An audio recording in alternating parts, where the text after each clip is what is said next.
Welcome back to the show. You're just in time for Unfiltered. Today's guest is a pioneer in the community and serves as the Chief Diversity, Equity, and Inclusion Officer for the Orlando Magic. Please welcome to our show, Mr. Esu Ma'at. Welcome, welcome, welcome. Good morning. Good to have you. My brother. Oh, man. Good to have you. Esu. It's nice to be here.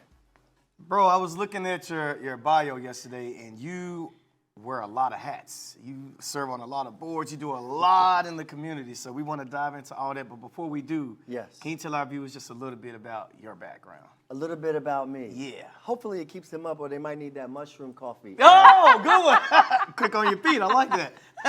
I like to say I'm from UCLA. Okay. It's not where most people probably think about, but in my neighborhood, that stands for University on the corner of Lenox Avenue in Harlem. Oh, that's good. New Yorker. Yeah. So Okay. I'm a New Yorker. Okay.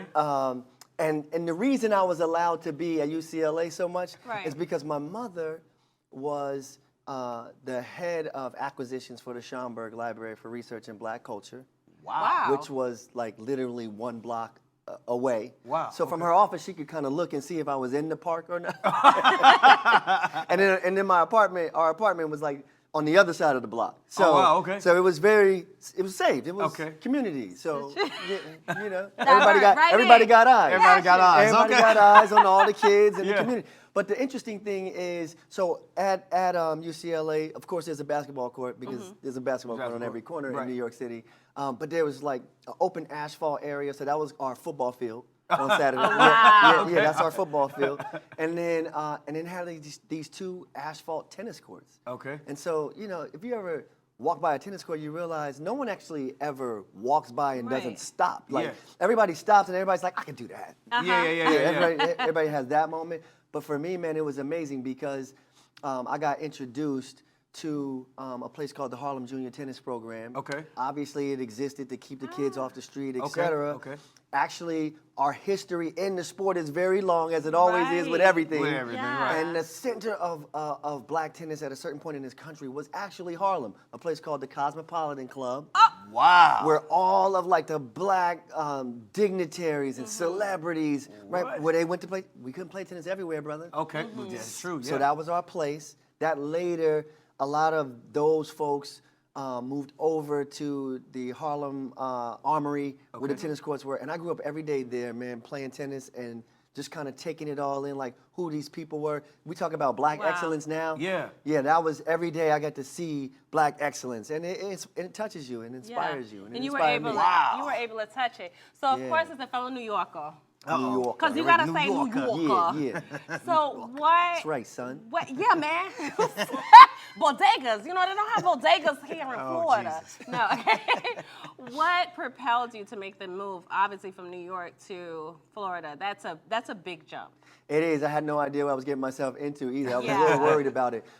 So I led diversity initiatives in the New York City office for the United States Tennis Association. Okay. Their headquarters was based in White Plains, moved to Lake Nona and, in 2016. Okay. And then in 2018, my mentor, who was the Chief Diversity Officer for the USTA, asked me to come to Orlando and kind of Wow. replicate some of the things that I did in New York and some of the other areas around the country. Nice, So nice. that's how I got here. And then Wow. 2 years later, left tennis and came over to basketball. Wow. Wow. Love Still it. a ball. So I want to circle back to something that I saw in another interview that you did that I thought was really interesting. Your name, Esu Ma'at. Yes. You reclaimed that I name. reclaimed that Can you name. tell the viewers Yeah, the I story reclaimed behind that? that I thought name. that was very interesting. Yeah. Well, first of all, I always wanted to reclaim my name before I knew that was a thing. Okay. Yeah. All right. Yeah. So here's how it goes. My dad changed his name. Okay. My stepmother changed her name. Okay. So and we all had like some names that was kind of out there. So I told my mom at a very early age, like, I need to change my name. But here's what really happened. Okay. I went to North Carolina Central University. Shout out Eagle Pride.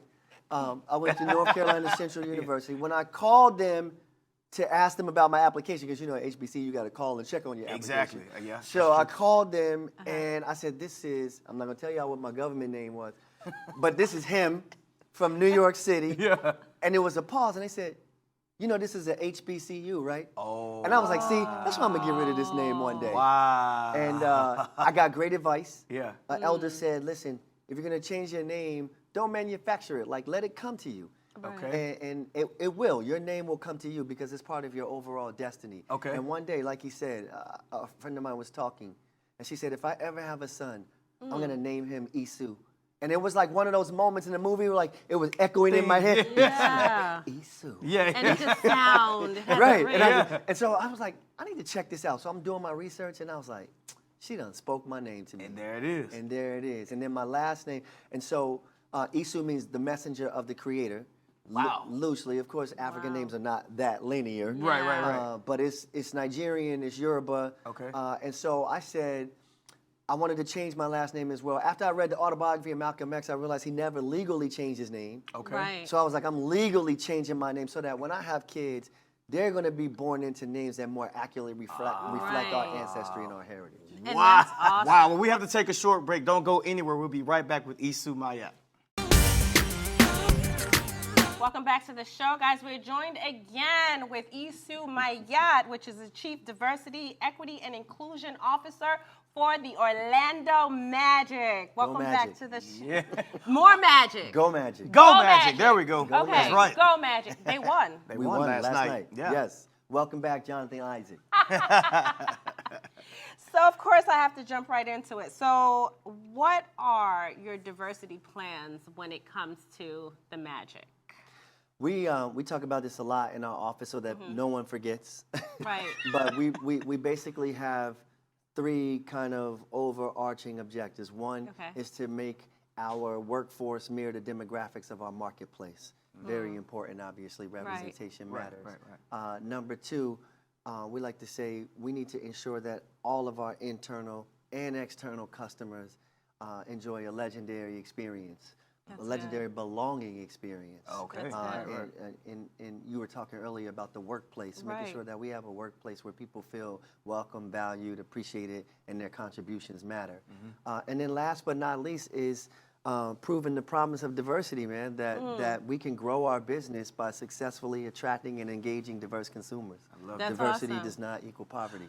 That's And good. that was my next question. That's good. I was That's going to, good. since you coined that phrase, I wanted to That's know right. exactly what that meant to you. Yeah. So for the people that may not know, what are your core responsibilities as the Chief Diversity of Equity and Inclusion Officer? Six pillars. Number one, as I alluded to, is workforce diversity. Right. As I said, making our workforce mirror the demographics of our marketplace. Workplace diversity, which is all the initiatives that we put in place to deepen that sense of belonging for everybody. Okay. Supplier diversity, making sure that we do business with women and minority-owned businesses in the community. Okay. Of course, there's an education and training component to all of this. There's strategic partnerships that we have with organizations throughout Orlando. We're on 66 boards throughout Orlando, right? Because we know our presence matters. Yeah. And then the last, kind of the last piece of that is what I said, the business development. How do we leverage diversity to grow our business? Well, I will say this, because of your presence, I have returned to the Magic. Oh, I appreciate that. I Yeah. appreciate that. Yeah, that's it definitely powerful. shows. Yeah. It Yeah, thank shows you. in the work that you're doing. Yeah. For someone like me who I left the Magic years ago, but since you've been there, I've come back. Welcome and that's back. what it's. I'm glad to Welcome be back. back. Does it feel welcoming? It feels welcoming. I That's- feel that's- included. I feel like that- I'm in all a part of seriousness, the that's what- experience. Yeah. You know, a guy posted on Yeah. Instagram, he came to Pride Night. And he said, this is the first time I ever came to a Magic game. I always had my doubts. He said, I Right. could not feel more welcome. Yeah. I said, if you want to make the Chief Diversity Officer cry, I need more posts like that. They got the right person. They got the right person. So you have, so one of your initiatives, which I'm really curious about, especially in these times, is the social justice. That's right. Can you explain to us a little bit more? Well, I think, about that? you know, by virtue of being in the NBA, everybody knows that the NBA is really, you could argue, you know, kind of a leader in sport when it comes to advancing Right. social impact, social justice, social issues in general. When I got to the Magic, there was already a social justice task force. In Right. fact, that task force is the reason I'm here. Wow. Because one of the recommendations from the task force was we Okay. need a leader that lives and breathes this every single day. Yeah. But for us, we focus on one. When I got there, I said, "Are we a social justice or are we a equality, racial equality Okay. Right. focus?" I said, because they're not the same thing. No. Yeah. Racial equality, I feel like we formed because of a racial justice issue, Right. which was the murder of George Floyd, but we're trying to mask that by calling it social justice. Justice, So do we yeah. want to be social justice or do we Yeah. want to be racial Racial. justice? Right. Or do we want to be both? Yeah. Right. Because there's plenty that we can do in both Right, buckets. right. So we decided we wanted to be the Equality and Social Justice Coalition. Wow. On the racial justice side, we focus on what we call SCALE, strengthening connections between African Americans and law enforcement. That's Wow, I good. love that. Yeah, Yeah. and on the social justice side, civic engagement, Okay. and economic justice, financial literacy, et cetera, Okay. in the community. That's so important, and I think that's what makes a difference in the communities. We actually see you touching. Yeah. Big difference. Well, it has to be real. Yeah. We know that. Yeah. You can't fake this stuff. Yeah. And when you're trying to build a value proposition with diverse consumers, people want to know that you're fully invested across Right. the board. Yeah. Right. So, Esu, when you look outside of the organization, outside of the Orlando Magic, and look at the community as a whole, Yeah. what changes would you like to see? Just people working together. Yeah. To me, there's strength in numbers. We know as a basketball team that part of the power of sport is that we do bring people together. We bring Yeah. people back. You bring people We bring back. people back. We reclaim them. I'm yours. we Yours. reclaim people. But in all seriousness, sports has the power to just bring people together, and we Yeah. understand that. And so there's a lot of things that we do to try to say, hey, look, we're bringing people together, and we want to be a part of, whatever the community is doing, Yeah. whatever the outcomes are that need to improve in the community. I mentioned some of them with social justice, but that's why we have coming up, we have our second annual Black Business Summit. Yeah. To bring together the business Yeah, community. yeah.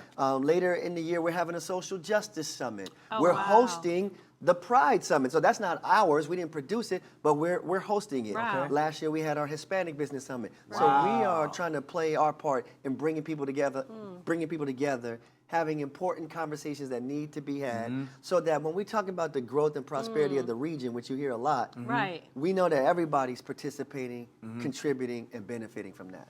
Wow. That's amazing, love and it. you're making a difference. You are, Thank you. truly. So what's next? Like, what is your next big agenda? The next big agenda is formalizing our supplier diversity effort, but not just formalizing supplier diversity. It's communicating to people that there's lots of opportunities with the Magic beyond that. Yeah. What I would love to see is more kind of diverse-owned businesses doing marketing deals with the Magic, promoting That's their great, business yeah. through, and I like to say, maybe there's the supersized level, there's the value meal, and then there's the dollar menu. But we have all those options. Yeah, yeah, yeah. That's Right awesome. through all of our properties. If you think about it, I'm not only the Chief Diversity Officer for the Orlando Magic, but also for the Solar Bears, the Lakeland Magic, and Magic Gaming. So plenty of opportunities for the community to touch us and for us to touch them, and just continuing to grow that. I love it. And you make it affordable. HBCU Night, February 7th. In November, as part of Classic Week, we held the first ever D9 night, and February 7th is the HBCU Takeover. Wow. Get your shirts. Well, we HBCU made shirts. First 250 people to buy a ticket. On for the holidays, so I didn't have his little help around the house, so he came back last night. I'm sure he was excited to get back home. He was, Yeah. and so was the dog.